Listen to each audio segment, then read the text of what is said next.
Na'am, assalamu alaikum wa rahmatullahi wa barakatuh. Na jama'a barkanmu da wannan lokaci da fatan kowa ya tashi cikin ƙoshin lafiya. Ubangiji Allah ya sa haka amin. So ga wani Telegram bot nan mai suna W coin wanda za mu yi bidiyo akan yadda ake buɗe shi. So za mu fara tafiya cikin Telegram app ɗinmu kamar haka. So bayan ta buɗe mana idan an tura mana link ɗin so sai mu shiga cikin link ɗin so sai mu taɓa shi. So bayan mun zo nan sai mu danna start.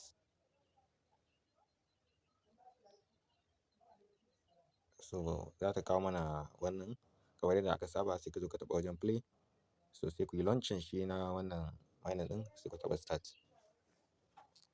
So bayan ta buɗe za ta kawo ku feji kamar haka. Okay, bari mu yi refreshing. Za ta kawo ku feji kamar haka.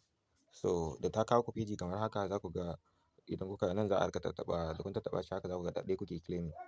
So za ku dawo ta nan wajen tax ɗin nan sai ku zo nan wajen sai ku taɓa claim ɗin nan. So sai ku yi receiving, sai ku zo nan follow W community sai ku yi join, da kun yi join sai ku koma baya sai ku danna cancel. So sai ku zo daga nan ƙasa sai ku taɓa join our wannan sai ku yi danna follow sai ku yi already kun yi sai ku danna verify sai ku danna claim. Kuma kun ƙara samun 5000 ko sai ku danna cancel. Sai ku zo nan gashi nan join W hub shi ma sai ku danna join nan ƙasa. Shi ma da kun yi join sai ku dawo sai ku danna verify sai ku danna claim. Shi ma kun karɓa sai ku danna cancel. So sai ku zo nan wajen shi ma sai ku yi following ɗinsa a Twitter. So shi ma da kun dawo sai ku danna follow. Sai ku zo nan wajen choose mining blockchain. So da kun taɓa shi haka so nan wurin ne za ku zaɓi blockchain da za ku so karɓi miner ɗinku a kai. So bari mu taɓa shi kamar haka. So a nan duka blockchain ne masu kyau kuma masu girman gaske. So amma dai a gaskiya wanda ya fi sauƙin gas wanda za ku fi jin daɗin amfani da shi da kuma sauƙin network shine blockchain na wanne? Shine blockchain na Solana. Blockchain na me? Blockchain na Solana. So ni zan zaɓi na Solana. So ya danganta daga yanayin ra'ayinka. So in ka zaɓi Ethereum so za ka tanadi gas fee. Yauwa so ba ka san yadda gas fee in zai kasance ba. Shi ma wannan Solana duka za ku buƙaci gas fee domin hawa kan network ɗin za su yi. So amma Solana ta fi sauƙin gas fee da kuma saurin amfani. So bayan kun danna nan sai ku danna save change. So shi ma za ku yi receiving 10,000 sai ku danna cancel shi kenan sai ku koma baya. Kun riga so kuma abin mai muhimmanci da ya kamata ku sani shine ku duba wannan bayanan da suke faɗi suke cewa warning, you can change your mining blockchain only once. So idan dai fa har ka saita shi kenan fa ka saita ba za ka iya canza shi ba, so ɗaya ne kawai ake saitawa. An gane ko? So wannan shine. So sai mu koma baya, kar ka je ka zaɓi Ethereum daga baya kuma ka ga tsadar Ethereum ka zo ka ce za ka canza, so ba zai canza ba. So bayan nan so bayan ka yi wannan tax ɗin har zuwa ƙarshe ka gama su sai ka zo nan wajen staking ɗin nan. So sai ka zo wajen kun ga staking suna da tsari na staking za ka iya tafiya kan staking haka. So za mu zaɓi misali na kwana ɗaya. Na kwana ɗaya kana da 15%, na kwana uku kana da 40%, na kwana 100 kana da 101%. To bari mu zaɓi na kwana ɗaya mu je mu ga yadda yake sai mu danna continue. So bayan mun zo continue za mu zaɓi 25% na balance ɗinmu sai mu danna continue. So bayan mun je so za ku ga gashi nan ending May 10 gobe kenan, yau muna May 10, May 9. So ga abin da za su cire 6,254 a cikin abin da nake da shi percentage ga kuma abin da zan samu. So sai in danna stake. So kun gani ko dashboard already yanzu na riga na yi staking. So gashi nan ya fara counting. Kun gani ko? So kuma ga abin da zan samu. So yana da matuƙar kyau a je a yi wannan staking ɗin. Yauwa so kana mining kuma kana staking so wannan mining ne mai kyau. Sai ku zo wajen boost shi ma.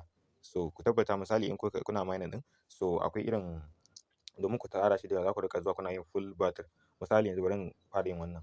Da na taɓa shi haka sai yanzu in taɓa roll ɗin nan. Da na taɓa roll ɗin nan kamar dai irin a TapSwap da sauran miners haka. Wanda zai baka dama kana claiming da yawa kun gani ko? So ina claiming da ɗaya so times 40 shine zai bani ina claiming biyar biyar. So the more ka yi boosting the more za ka fi samu. So kun ga ya ƙare sai in ƙara komawa wajen boost. So kun ga saura mun biyu. Wannan kuma full battery ne misali idan na gama cinye wannan abun. So ina so in ƙara cike shi kawai in cinye shi a lokaci ɗaya. Sai in dawo nan wurin sai shi ma in taɓa shi so uku ne daman wannan ma so uku ne za su baka dama. Ana ganewa ko? So sai nan kuma ku riƙa upgrading wannan misali ina yi upgrading tap ɗin nan yanzu. So a maimakon in riƙa claiming ɗaɗɗaya zan ta wahala so zan riƙa kun ga idan na taɓa yanzu biyu nake claiming. So ko da ace na je zan karɓi wannan abun lucky ɗin nan misali za ku ga ba 5 yanzu zan riƙa claiming ba. So kun gani bari ku gani ya fi haka wannan 4 ne ma yanzu. So the more ka yi upgrading the more za ka fi samu. Akwai wanda in ka yi upgrading nashi za ka fi samu. So wannan shine. So bari in koma wajen boost ɗin sannan in nuna muku wannan. So akwai wannan wato robot wanda zai riƙa ajiye maka kullum. So shi ma yana da kyau a je a saye shi so amma sai ka tara shi da yawa. So ai ƙoƙari faka a yi ƙoƙari a tara shi sosai da sosai. Sai a yi ƙoƙari a je a siya wannan mining bot ɗin. yawwa. So wannan shine, so insha Allah wannan mining ne mai kyau wanda in aka riƙe mai wuta insha Allah ta'ala za a dace. So sannan ga wajen wallet ɗin nan nasu nan, so za su zo su bamu dama da za mu yi connecting wallet, yanzu in ka taɓa baya yi, an gane ko? So za su zo su bamu dama da za mu yi connecting wallet da sauran abubuwa, ga setting nasu nan, so za ku iya gani ga Yusuf sunana, sannan ga blockchain, ga kuma na riga da na zaɓi blockchain da kuma warning. Sai in koma baya, so nan dai zan riƙa tattaɓawa, yawwa. So ku riƙa zuwa kuna boosting ɗin shi nan wajen, sannan ku yi tags, in za ku gayyaci mutum, nan za ku zo wajen tags ɗin nan, sai ku zo wajen invite, da kun zo wajen invite sai ku taɓa wajen invite mate ɗin nan, in kun taɓa, so za su ba ku referral code ɗinku yanzu kamar haka, za ku gan shi, kun gan shi, sai ka yi copy ka tura ma duk wanda za ka tura ma. Wannan shine da ake buɗe shi wannan mining ɗin, sai a yi ƙoƙari a je a jarraba, so ubangiji Allah ya datar da mu. Wassalamu alaikum warahmatullahi.